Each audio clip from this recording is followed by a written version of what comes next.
Hey everyone, I am using this off the Gatherer site, but I should point out that I'm doing these kind of out of order. I'm doing the ones I know the best first, but this is one of the newer incarnations of Ajani, the Ajani Goldmane.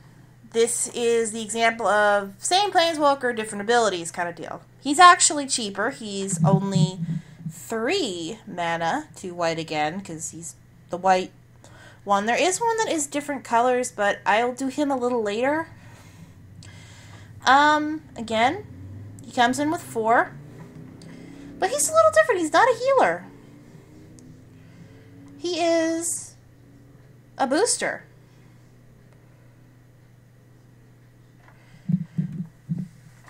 His first ability is put a 1/1 counter on up to 1 target creature. It's kind of a weaker version of the -1 ability from the original, but he gains life for that, and that's actually rather useful. His second ability is kind of nice, too. Target creature gains flying and double strike until the end of turn. Flying means ground-based creatures or creatures without reach, which is like a ground-based version to catch flying, cannot block that creature. So you need something with flying or reach. Now, reach creatures are technically ground-based, so anything can block those. It's kind of like a half-assed version of flying. But flying can only be blocked by flying and reach.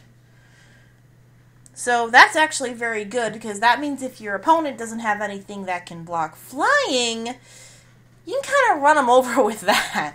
And double strike means they hit twice. Meaning, say it's a 1/1, they do 2 damage, because they're doing 1/1 damage, and then they're doing 1 damage again. It's till the end of turn again, so it's not a permanent thing, but if you have a creature and you want to attack with them, that's a good thing.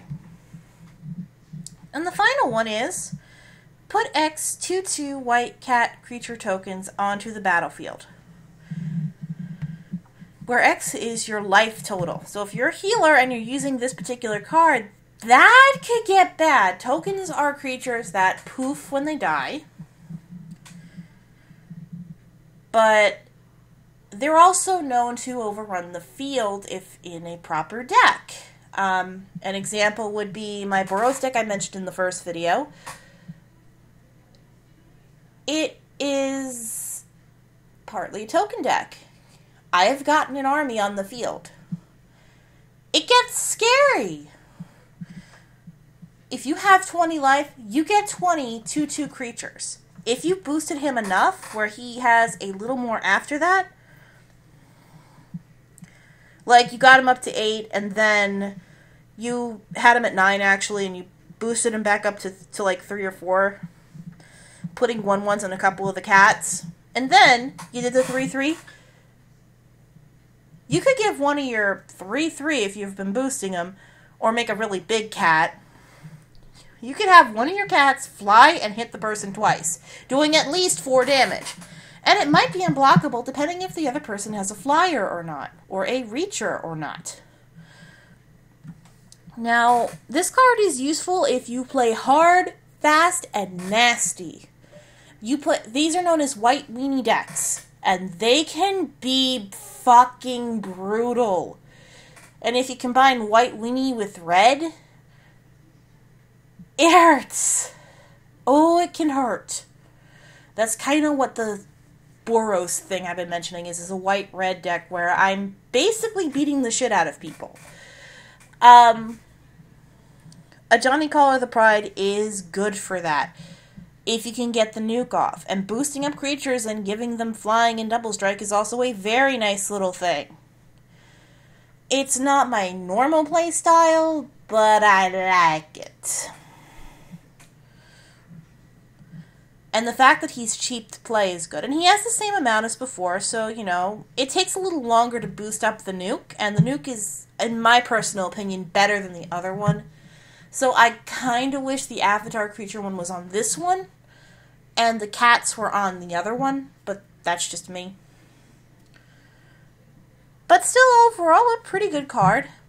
Ajani's not the most stellar Planeswalker to use in tournaments, I get the gut feeling, but I could be completely wrong. If I'm wrong, please correct me. You know, again, I'm not a tournament player, but I don't think he's the best one in any of his cards. I'm not sure about Vengeance, the second card that was released with him, but I don't know that card very well. I've never owned it. I've never played against it either, which is kind of a shame. But yeah, this is actually a pretty good card. It's been reprinted a couple of times. The most recent one is the M14. But that's actually a good thing. That means you might be able to get your hands on it, and it's still legal.